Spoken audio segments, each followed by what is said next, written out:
Hello everyone, Anime Fiend here. In today's video, we're going to take a deep dive into Hajime no Ippo and explore what truly sets it apart from other sports anime. Now, there are plenty of series out there that do a solid job of portraying their respective sports with a decent level of realism. But what makes Hajime no Ippo stand out is how far it goes beyond that. Creator George Morikawa doesn't just show the highlights or the glory moments, he gives you the full picture, the good, the bad, and the downright brutal realities of boxing. At its core, the story follows Ippo Makanouchi, a shy high school student who gets bullied regularly until one day he is saved by professional boxer Mamoru Takamura. After being taken to the gym to recover, Ippo tries hitting a heavy bag for the first time and discovers he has incredible natural punching power. That moment sparks something in him, and from there he decides to pursue boxing himself. And that's where the journey really begins.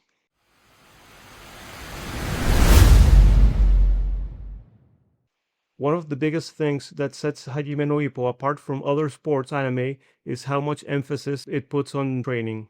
At the start of almost every arc, we get a detailed look at the kind of preparations fighters go through before stepping into the ring. And it's not just a quick montage or background filler. The series really takes its time showing how intense, repetitive, and demanding boxing training actually is. What makes this even better is how grounded it all feels. The training shown in Hajime no Ippo isn't just for the elite professionals. It covers everything from basic fundamentals that beginners learn, all the way up to the routines used by top-ranked fighters. Whether it's someone training just to stay in shape or a boxer preparing for a title match, the series makes it clear that improvement always comes back to one thing: putting in the work. And from there, it breaks that work down into specific methods that boxers rely on every single day.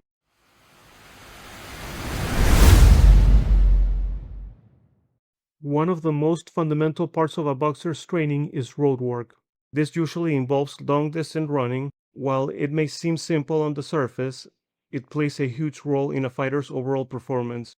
Road work is essential for building stamina and endurance. Two things every boxer absolutely needs if they want to last more than a few rounds in the ring. But it's not just about cardio. Running also helps improve footwork, which is just as important as punching in boxing. Being able to move efficiently, control distance, and stay light on your feet can make all the difference during a fight. What Hajime no Ippo does really well is show just how consistent this kind of training is. No matter the era or skill level, road work has been one of the core parts of boxing, and the series treats it that way. It's not flashy, but it's necessary. And that's kind of the point. Great fighters aren't just built in the ring, they're built on the road, one step at a time.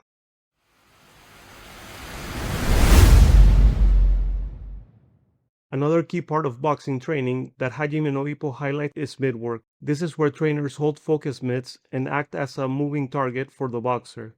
On the surface, it might just look like hitting pads, but there's a lot more going on here. Mitt work is all about building and refining combinations, with the trainer constantly adjusting angles, distance, and timing to keep the boxer thinking. What makes it especially effective is how dynamic it is. The trainer doesn't just stand there, they'll occasionally throw punches back, forcing the boxer to mix offense and defense in real time. It turns into a controlled simulation of a fight, helping improve reaction, speed, accuracy, and overall awareness. In Hajime no Ippo, these sessions really show the connection between boxer and trainer. It's not just about hitting the target, it's about communication, rhythm, and trust. And over time, you can actually see how these small adjustments in training translate directly into better performance in the ring.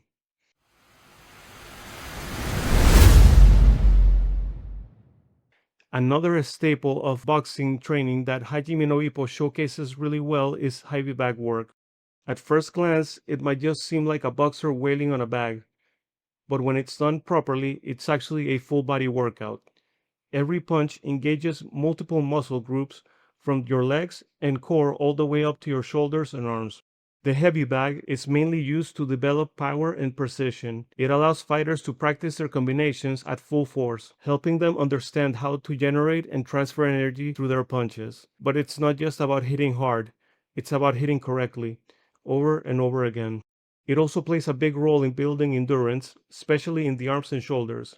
Anyone can throw a few strong punches, but maintaining that power over multiple rounds is a completely different challenge. Hajime no Ippo does a great job of showing that this isn't just mindless repetition, it's controlled, deliberate, and essential for any boxer looking to improve.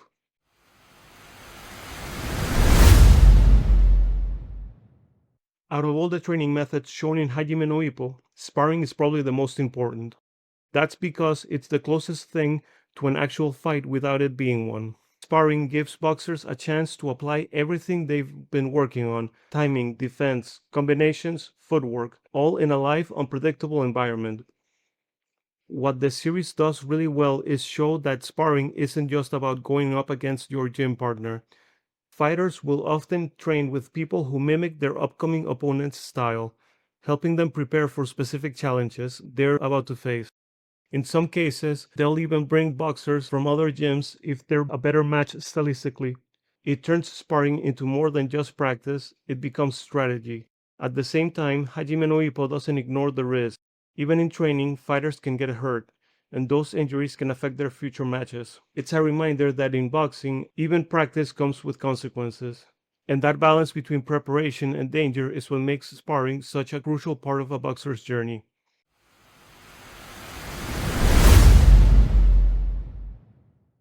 Beyond the standard routine, Hajime no Ippo also dives into some more unconventional training methods, and this is where things get really interesting. While the fundamentals like roadwork and sparring build the foundations, these unorthodox exercises are designed to sharpen specific attributes in unique ways. Whether it's improving reflexes, strengthening certain muscle groups, or increasing endurance, these methods push fighters outside of their comfort zones. What makes this aspect stand out is how creative yet believable it all feels. None of these techniques come off as random or exaggerated just for the sake of it. They're grounded in real training principles, just approached from a different angle. It also reflects something very real about boxing. At higher levels, small improvements can make a huge difference. So fighters and trainers are constantly looking for new ways to gain an edge, even if it means doing something a little unusual. And throughout the series, we get to see several examples of these methods in action.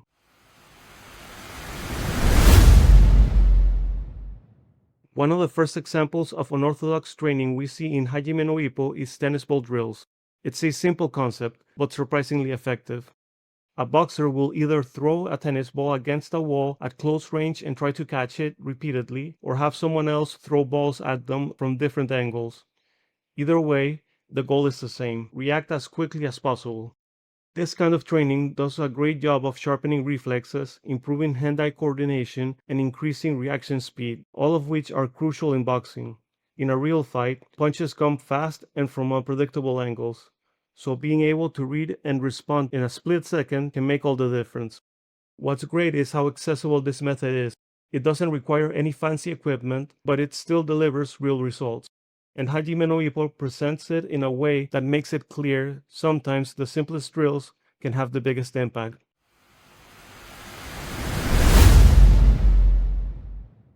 Another unorthodox training method shown in Hajime no Ippo is wood chopping. At first, it may seem a bit out of place in a boxing routine, but it actually makes a lot of sense. Chopping wood is essentially a full body workout. It engages the arms, shoulders, core, back, and even the legs, all while requiring coordination and balance. On top of that, it doubles as a solid cardio exercise. Repeating that motion over and over builds both strength and endurance, which directly translates into a more powerful and sustained punch in the ring. That said, in more modern training environments, this method has mostly been replaced by hitting a tire with a sledgehammer. It serves a similar purpose, but it's a bit more practical and easy to control. Still, the core idea remains the same: building functional strength through explosive, repetitive movements. And Hajime no Ippo does a great job of showing how even unconventional methods can have real value.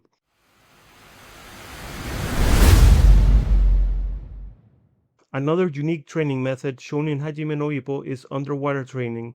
This one stands out immediately because of how different it looks, but it's actually grounded in real physical benefits. Moving underwater creates a lot more resistance than training on land. which forces the muscles to work harder with every motion. That added resistance can help improve both punching power and speed over time. At the same time, the water reduces impact on the joints, making it a safer way to train intensively without putting too much strain on the body. It's a balance of high effort with low risk of injury, which is always valuable for a fighter. There's also a strong cardio component. Training underwater challenges a boxer's breathing, helping to build lung capacity, stamina, and overall cardiovascular endurance. It's not something every fighter uses, but Hajime no Ippo includes it to show just how far some boxers are willing to go to gain an edge, and how creative training can get at a high level.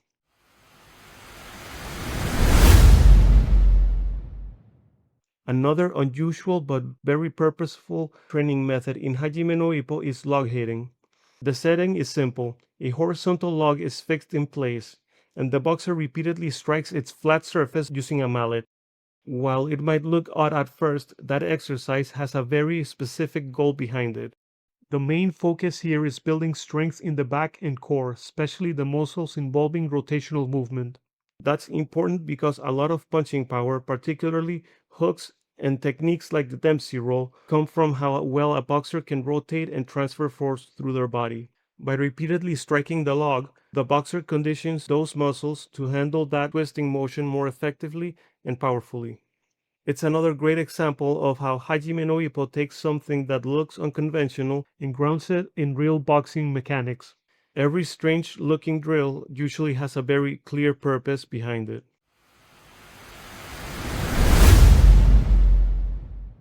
One of the more interesting themes running through Hajime no Ippo is that every boxer has their own reason for stepping into the ring.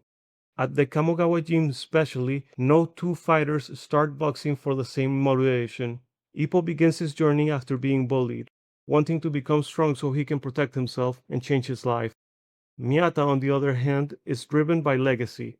He wants to follow in his father's footsteps and prove that his father's boxing style is still effective. Takamura's introduction is almost the opposite. He's discovered more than recruited. Kamogawa sees him fighting on the street and immediately recognizes raw talent, bringing him into the gym with the belief that he could become something special. Then you have Aoki and Kimura, who both initially got into boxing for more practical reasons, like supporting their families, but their motivations are also shaped by ego and rivalry, especially after both of them were defeated by Takamura and decided they needed to grow stronger and eventually beat him. What's great here is that boxing isn't treated as a one-size-fits-all journey. Every character brings their own personal baggage, goals into the sport, and that's what makes their progression feel so grounded and human.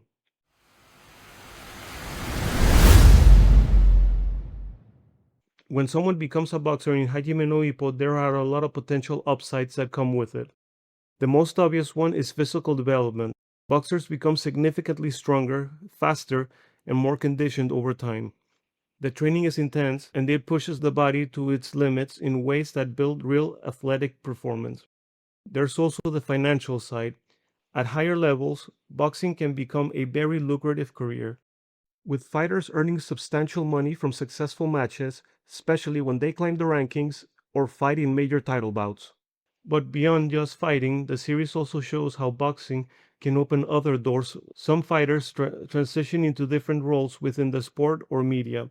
For example, Takamura occasionally works as a ringside commentator when he is not fighting, bringing his personality into the broadcasting side of boxing. Meanwhile, figures like Kamogawa and Shinoda, both former boxers themselves, go on to become trainers and mentors. So while the sport is physically demanding, it also offers opportunities for long-term careers within the boxing world, even after fighters' time in the ring is over.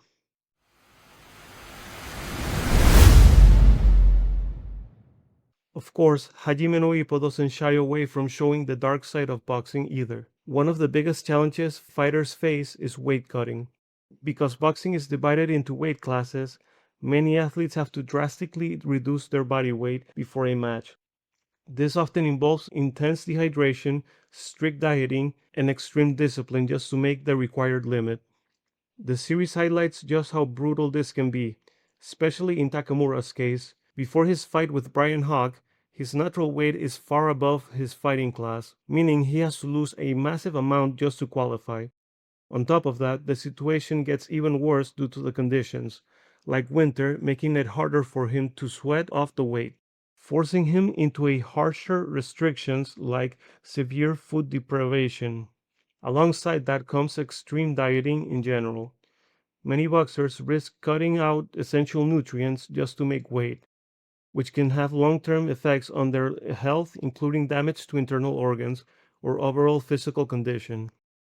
Then there's the constant risk of injury. Boxing is a contact sport where damage is inevitable. Fighters deal with cuts, swelling, concussions, fractures, and long-term wear and tear, whether it's in fights or even during sparring sessions. Hajime no Ippo makes this very clear through Ippo's own experience, from breaking his hand during his fight with Mashiba while trying to break through his elbow guard, to his incredibly reckless slugfests where he prioritizes offense over defense. The series shows how quickly accumulative damage can become a serious concern, even leading Ippo himself to fear long-term consequences like CTE. In boxing, it's not really a question of if you get hurt, it's how badly and how often.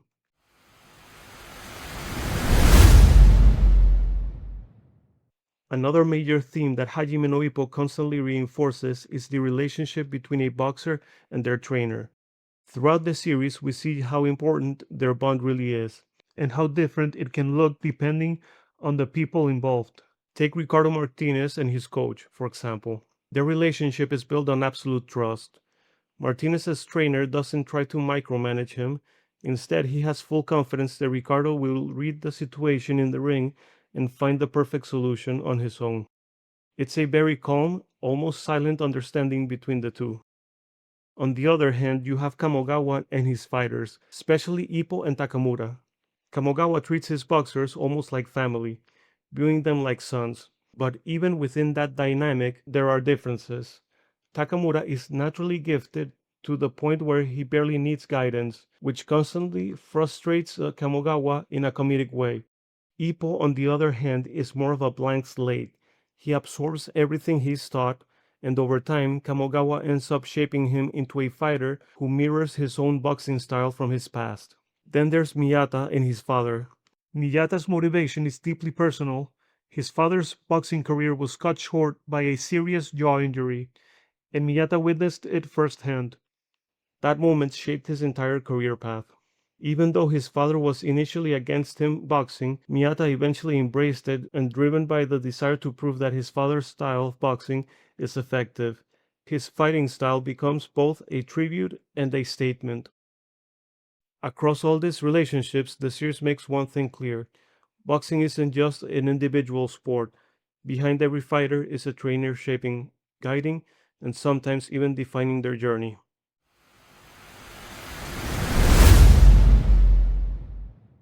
Another important structure in Hajime no Ippo is the role of boxing tournaments, which are introduced very early into the series. At first glance, they might seem separate from regular matches, but in reality, they're deeply tied into how the boxing world in the story operates. Tournaments are one of the fastest ways for fighters to rise through the ranks, especially compared to standard one-off matches. The trade-off, however, is intensity.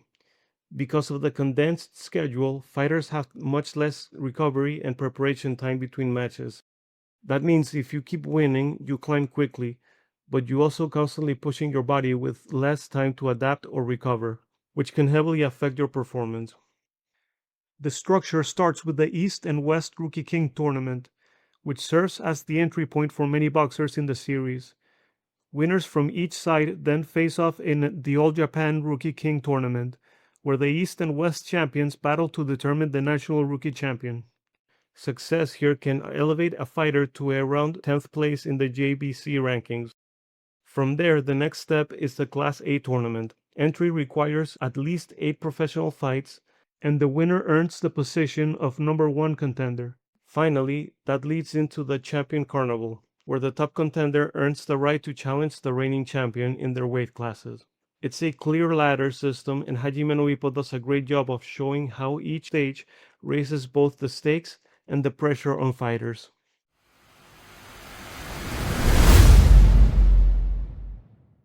The title Hajime no Ippo literally translates to the first steps, which fits the series perfectly on the surface level.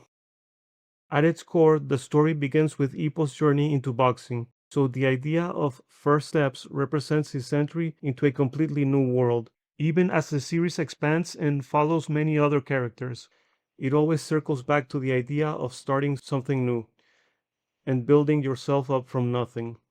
However, the English title, Fighting Spirit, adds another layer that feels just as important, because beyond just training and technique, a huge part of boxing in this series comes down to mentality.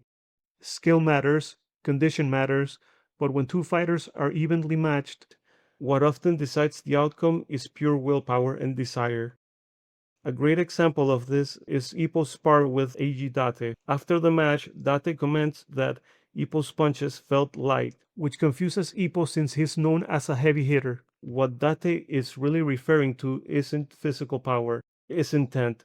Date has a clear goal of challenging the world lightweight champion, while Ippo's aspirations at that time are still relatively undefined in comparison. That difference in drive ends up playing a role in how the fight unfolds, showing that in Hajime no Ippo the mindset can be just as important as skill.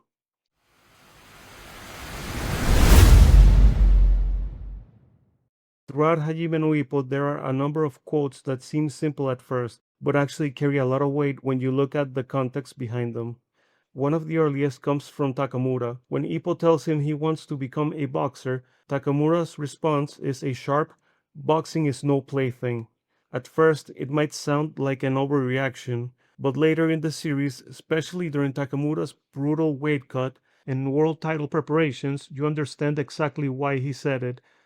Boxing at the highest level demands sacrifice that most people don't fully grasp until they've lived it. Another memorable line comes from Takamura again. "He who rules the left rules the world." This reflects how important a strong lead hand is in boxing, especially for orthodox fighters and fighters who rely on controlling distance and tempo. At the time, it also highlights how rare and dangerous a well-developed left hand can be in a high-level competition. Then there's a more ominous moment when Takamura warns Ippo about stepping into world-level competition. Past that line is the world. That's where real monsters can survive. Don't cross that line if you want to remain human.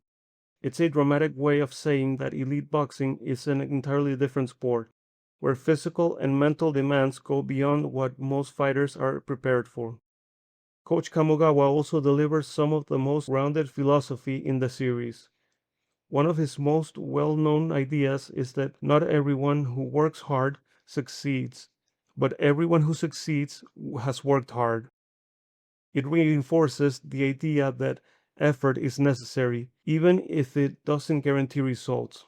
He also says the moment you back down is the moment you lose, emphasizing that persistence itself is part of winning, even if the outcome isn't immediate. Finally, Ippo himself reflects the series' core mindset when he says that until he understands what true strength is, he will always remain the challenger and keep standing back up. It captures the idea that growth doesn't end with success. There's always another step forward.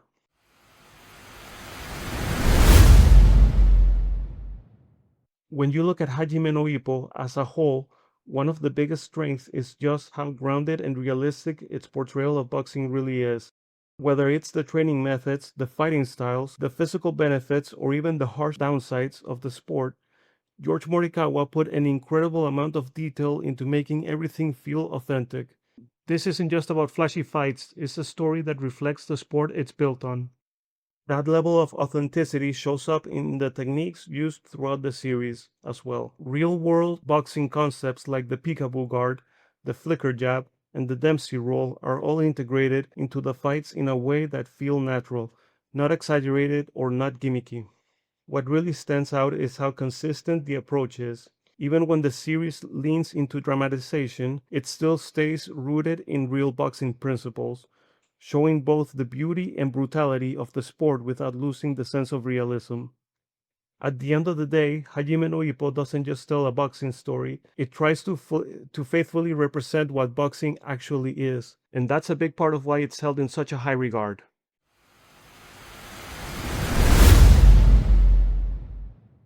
So yeah, those are my thoughts on Hajime no Ippo and what makes it such an outstanding sports series. From its incredibly detailed training arcs, to its realistic depictions of boxing techniques, to the way that it doesn't shy away from the physical or mental toll of the sport. There's a reason this series is held in such a high regard. It's not just about the fights or progression, it's about everything that leads up to those moments in the ring, and everything that comes after them. If you enjoyed the video, feel free to like and subscribe. Let me know your thoughts on Hajime no Ippo in the comment section below.